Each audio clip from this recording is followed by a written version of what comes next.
Olá, eu sou Miguel do Rosário, editor do blog O Cafezinho, professor aqui do primeiro curso de Blogosfera Política. Hoje estamos iniciando nossa segunda aula. Os 30 primeiros minutos serão abertos para todos os internautas que acessarem o blog O Cafezinho, a fanpage do Cafezinho. Hoje vamos falar um pouco de teoria política, já que o curso é um curso de blogosfera política. Então vamos dar umas pinceladas sobre as principais teorias.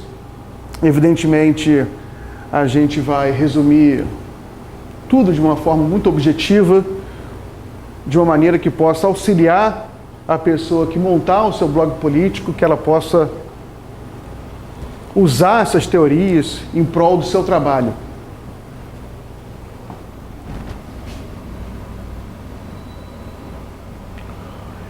Eu vou dividir a aula em duas partes. A primeira parte vamos falar, como eu já disse, de teoria, também vamos discutir um pouco onde o blogueiro vai se informar. E na segunda parte, no bloco 2, vamos discutir algumas questões mais técnicas de publicidade e vamos também fazer alguns exercícios aqui. Então, bem-vindo a mais uma aula do curso de Blogosfera Política, aqui do curso Múltiplos. Você pode se inscrever lá no blog O Cafezinho, tem uma aba no menu Curso de Blogosfera, inscreva-se lá. Você pode assistir a primeira aula, que está gravada em vídeo. O curso ainda vai durar, são mais 15 aulas, e cada aula com 2 horas, então você tem muita coisa, a gente ainda vai discutir muita coisa. Então, mais uma vez, bem-vindo. Eu fiz agora um painel com a letra bem grande para o pessoal que está online poder enxergar melhor. Onde se informar? Essa é uma questão que é mais complexa do que parece à primeira vista. E é uma questão que há algum tempo atrás, quando eu comecei a discutir a possibilidade de fazer um curso de blogosfera, as pessoas me perguntavam: Miguel, onde é que a gente vai se informar? Quais são as fontes? A gente deve ler os jornais? Porque, tradicionalmente, o blogueiro político, como eu já disse na primeira aula, ele é uma espécie de híbrido entre o jornalista, o analista político, o analista de mídia. Por exemplo, uma profissão comum, relativamente comum, e em alguns casos até bem remunerada, de alguns jornalistas, era fazer análise de mídia. Eu mesmo já trabalhei há algum tempo nessa área, trabalhei pouco, mas foi até uma experiência interessante. Por exemplo, alguns empresários, políticos, a autoridade, de uma forma geral, eles contratam uma pessoa para ler todos os jornais, ler todas as revistas e fazer um resumo para eles. Isso se chama análise de mídia.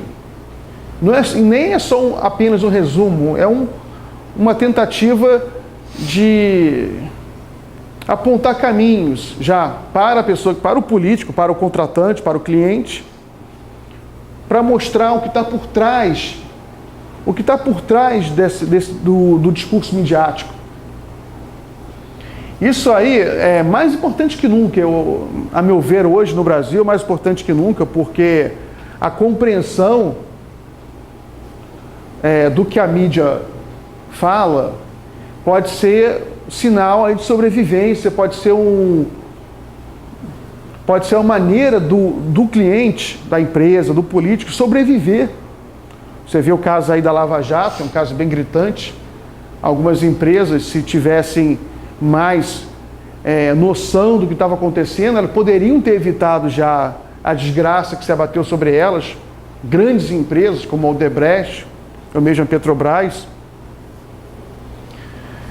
Mas eu quero falar aqui sobre o blogueiro político, né? Onde ele vai se informar e como ele vai se informar. Isso é importante porque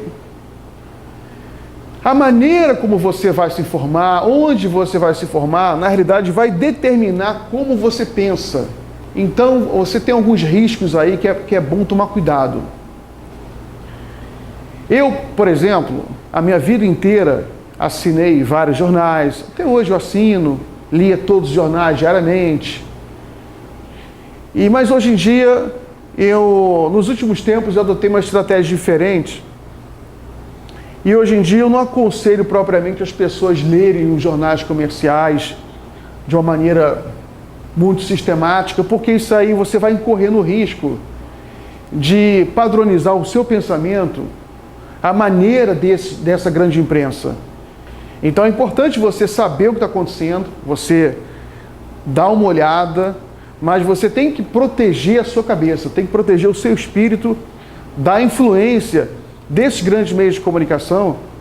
Então você tem que diversificar muito a sua leitura, tem que tomar muito cuidado com o que você lê. Você tem que correr atrás de fontes de preferência diretas. Por exemplo, você tem o site da Câmara dos Deputados, você tem o site do Senado, você pode entrar diretamente nesse site, assistir aos discursos dos deputados, dos senadores, e você vai ter uma informação mais direta. Isso aí acontece em todo o circuito de informação. Por exemplo, se você viu que foi publicada uma pesquisa qualquer, de intenção de voto, de aprovação de governo, você deve procurar identificar se aquela pesquisa está publicada, o relatório integral, no site da instituição. Então você vai lá no site da instituição para você pegar a informação direta. Isso é muito importante, isso vale para tudo. Porque quanto mais você evita o intermediário, mais você vai evitar que a informação chegue enviesada para você e, sobretudo, você vai se proteger dos mecanismos de manipulação da notícia que atinge muito diretamente quem mais consome notícia. Então a gente tem que tomar muito cuidado onde a gente vai se informar para a gente se proteger desse tipo de coisa.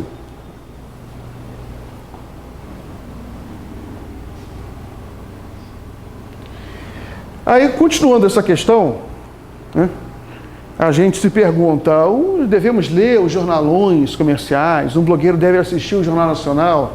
Isso aí é besteira também, a gente tem uma regra em relação a isso, mas eu reitero esse ponto, em que a gente tem que tomar cuidado para não se deixar assimilar padrões de pensamento que vão atrapalhar depois a sua criatividade. Então, isso aí pode parecer simplório, mas é uma das questões mais importantes. Muitas vezes é melhor você, como blogueiro político, ler um livro, depois acessar um site diferente, para você poder desenvolver um raciocínio livre daqueles parâmetros que são oferecidos ali diariamente pela imprensa tradicional. Então, se você quiser ser um blogueiro político, você vai ter que se diferenciar, você vai ter que ser muito criativo. Então, você vai ter que desenvolver parâmetros de pensamento que você só vai conseguir desenvolver se você tiver fontes de informação diferentes. Então, hoje em dia, a internet oferece uma diversidade muito grande de fontes de informação. Aqui no Brasil, na área política, você tem a imprensa internacional, já oferece notícias sobre a política brasileira. Você tem a Reuters Brasil, você tem o Intercept, você tem a BBC Brasil. Então você deve procurar sempre diversificar para ver a notícia sobre vários ângulos, mas sempre tomando cuidado com uma coisa, que é uma das características do sistema de comunicação no Brasil, e que você vê que contamina até mesmo esses sites internacionais, que é você ter uma padronização da narrativa. Aliás, esse é o maior perigo para o blogueiro político, é porque a partir do momento em que a razão de existência dele é justamente oferecer uma narrativa diferente aos acontecimentos, ele deve tomar muito cuidado em não se tornar apenas um repetidor ou um crítico superficial dessa narrativa central emitida pela grande mídia.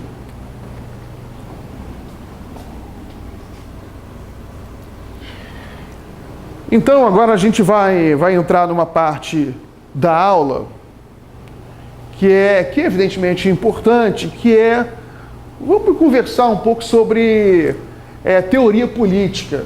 Um blogueiro político, evidentemente, ele deve se interessar por política, pela história da política, por ciência política. Então é sempre bom ele ter, quer dizer, é fundamental que ele tenha uma cultura básica, uma cultura clássica. Então o que eu vou propor para vocês aqui é que a gente fale sobre o primeiro grande pensador moderno, que foi Sócrates. O primeiro grande filósofo político.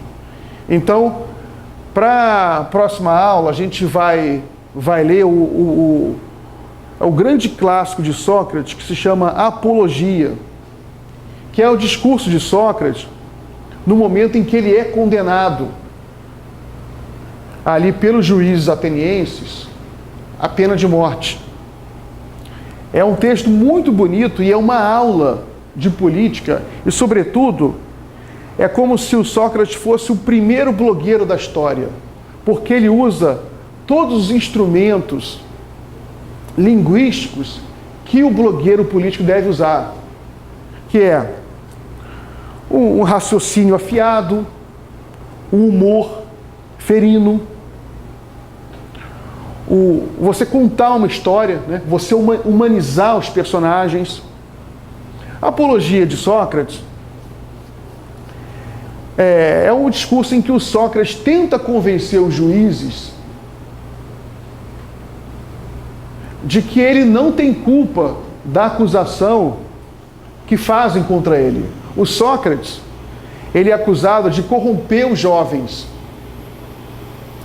Na realidade, você tem uma trama política aí por trás, que é o seguinte: a democracia ateniense era muito turbulenta, a política ateniense era muito turbulenta. Atenas era uma cidade-estado e que você tinha, às vezes, momentos de democracia, onde o povo detinha o poder, dentro daquelas características democráticas de Atenas, que era eleição por sorteio.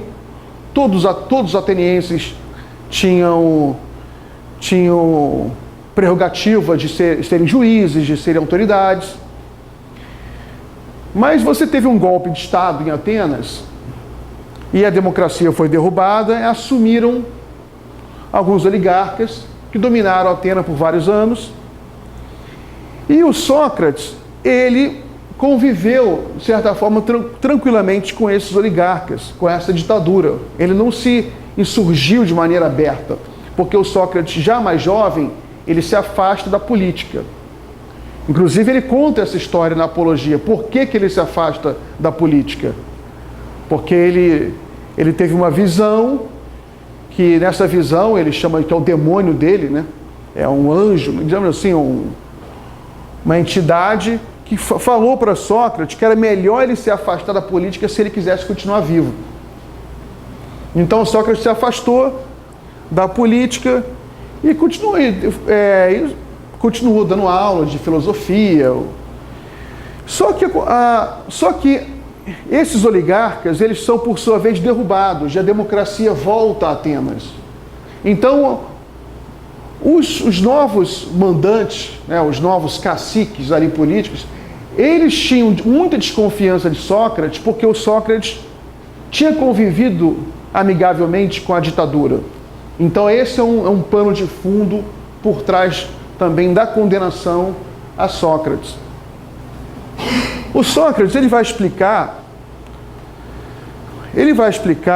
aos juízes como ele começou a se tornar um filósofo famoso e explicar também por que ele angaria tanta hostilidade junto a figuras importantes da política e da filosofia ateniense e grega de uma forma geral. Aconteceu o seguinte, que um ateniense perguntou ao oráculo de Delfos, alguns falam Delfi, quem era o homem mais sábio da Grécia. E o oráculo de Delfi, que era representado ali por uma vestal, representando a divindade, né, respondeu que o homem mais sábio da Grécia era Sócrates. O Sócrates, ele já era um filósofo relativamente conhecido em Atenas, mas não estava, digamos assim, entre o primeiro time de filósofos. O Sócrates era um cara pobre, um cara de origem muito humilde, e além disso ele não cobrava pelas aulas, ele dava aula gratuitamente. O que acontece é que Sócrates, ele fica sabendo daquela informação de que o oráculo de Delfi tinha dito que ele era o homem mais sábio da Grécia, e ele inicia uma pesquisa, inicia uma campanha. E ele, aos poucos, ele vai perguntando, à medida em que ele encontra uma pessoa famosa, um cara reputado como sábio, ele faz algumas perguntas para aquele sábio sobre o ofício dele, e invariavelmente ele percebe que todas as pessoas caem em contradição, que não sabem responder a partir de determinado momento, a partir de determinado contraditório. Então o Sócrates, ele vai perceber que na realidade ninguém sabia nada. Ninguém sabia nada. Você tinha um conhecimento embasado em argumentos vazios, em autoridade.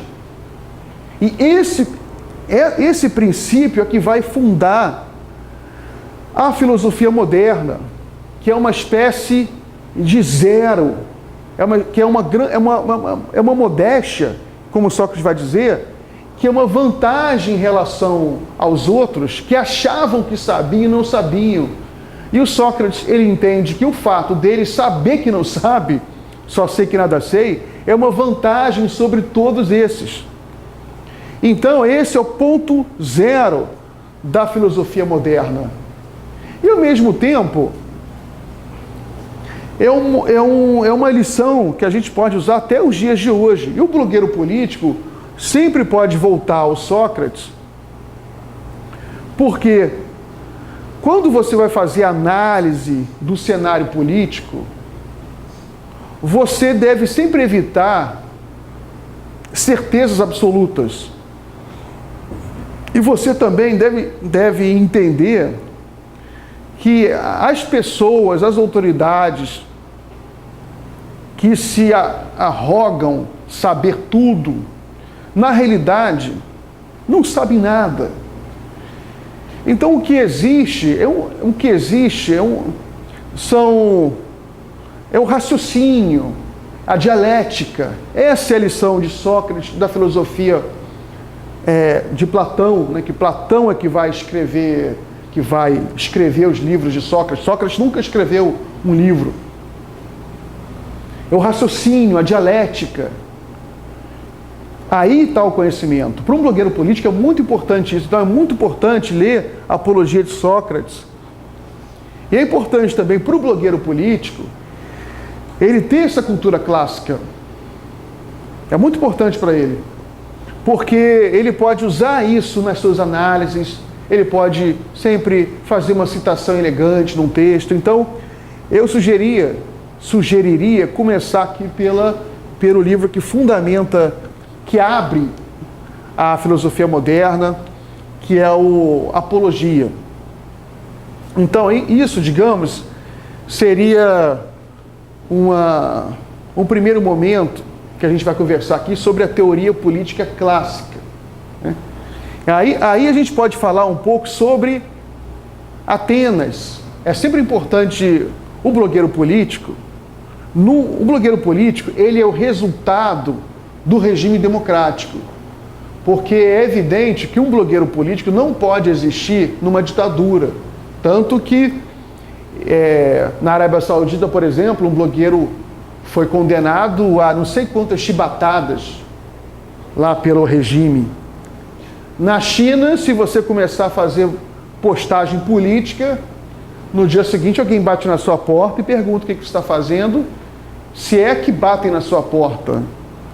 Então, é muito perigoso ser blogueiro político fora do regime democrático. Então, um blogueiro político, ele precisa, por sua própria sobrevivência, pelo bem da sua própria sobrevivência, da sua profissão, da sua carreira, defender as liberdades democráticas e a democracia.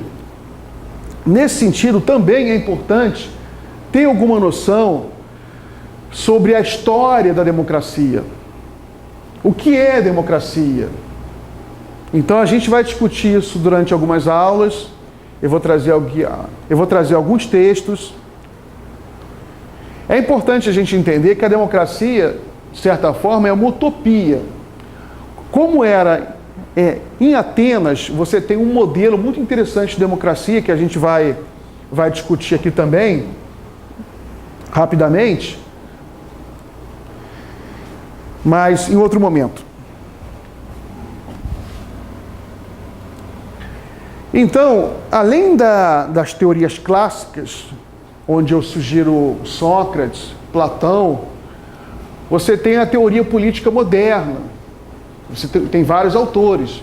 Aí você encontra o Marx, você encontra Max Weber, tem o Carl Schmitt.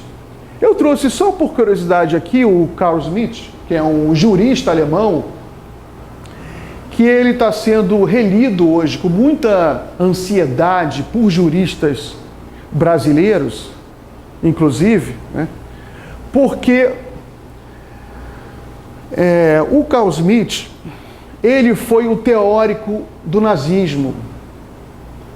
O Carl Schmitt tinha uma teoria segundo a qual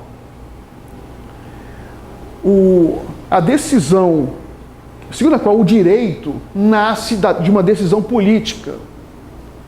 E você tem essa frase famosa dele, né, que é a frase mais emblemática: o soberano é aquele que tem o poder de decretar o estado de exceção.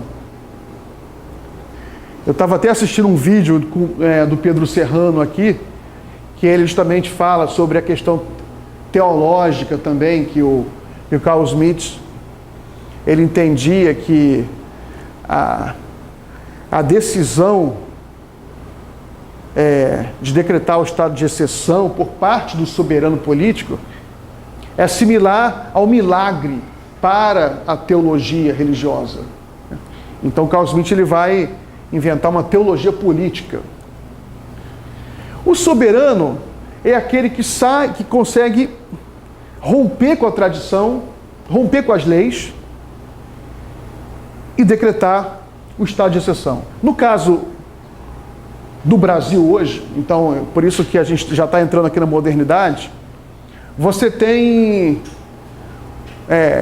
muitos juristas acusando o judiciário brasileiro de ser o representante desse soberano e ser aquele que tem decretado o estado de exceção no Brasil. Então, esse tipo de coisa, o blogueiro político tem que ficar sempre atento, tem que estudar um pouco alguns clássicos de direito. Eu vou trazer aqui durante algumas aulas. E outro clássico importante do direito da política contemporânea é esse livro que acabou de sair, do Gessé Souza. E é importante o blogueiro político ficar atento a esses lançamentos contemporâneos, porque eles vão ajudar ele, como blogueiro político, a fazer análise do momento que vive o seu país. E o Brasil, vivendo um momento assim tão difícil, ele precisa pensar sobre si mesmo de uma maneira constante, profunda, eu diria até frenética. O G.C. Souza, nesse livro aí, A Elite do Atraso, da Escravidão à Lava Jato, ele vai fazer um contraponto e uma crítica às grandes teses que fundam o pensamento brasileiro, sobretudo Gilberto Freire, Sérgio Buarque de Holanda, Raimundo Faoro. Segundo o G.C. Souza, Gilberto Freire e Sérgio Buarque de Holanda, sobretudo o Sérgio Buarque de Holanda, eles foram os responsáveis pela teoria do vira-lata, que ele chama também de uma espécie de racismo culturalista que é voltado contra o próprio Brasil. E essa teoria, ela explicaria a facilidade com que a grande mídia brasileira levou adiante embustes tão gigantescos, a expressão é do G.C. Souza, como a Operação Lava Jato e como o golpe de 2016 também. Porque, segundo essa teoria, o Estado brasileiro é sempre corrupto, em contraposição com a iniciativa privada, que não é, o que é uma mentira. A iniciativa privada, o grande roubo, a grande corrupção acontece na iniciativa privada, sobretudo os brasileiros são roubados em evasão fiscal, em juros, a própria desigualdade de renda do Brasil, que é uma das maiores do mundo, é uma forma de roubo. O G.C. Souza, ele vai explicar também como se desenvolve a mentalidade da classe média brasileira, que herda muitas características dos agregados da Casa Grande. O Brasil, durante muitos séculos, foi um país onde imperava um autoritarismo absoluto, onde o senhor de terras, ele detinha todo um poder absoluto, ele tinha um poder de vida e morte sobre toda a comunidade. Todas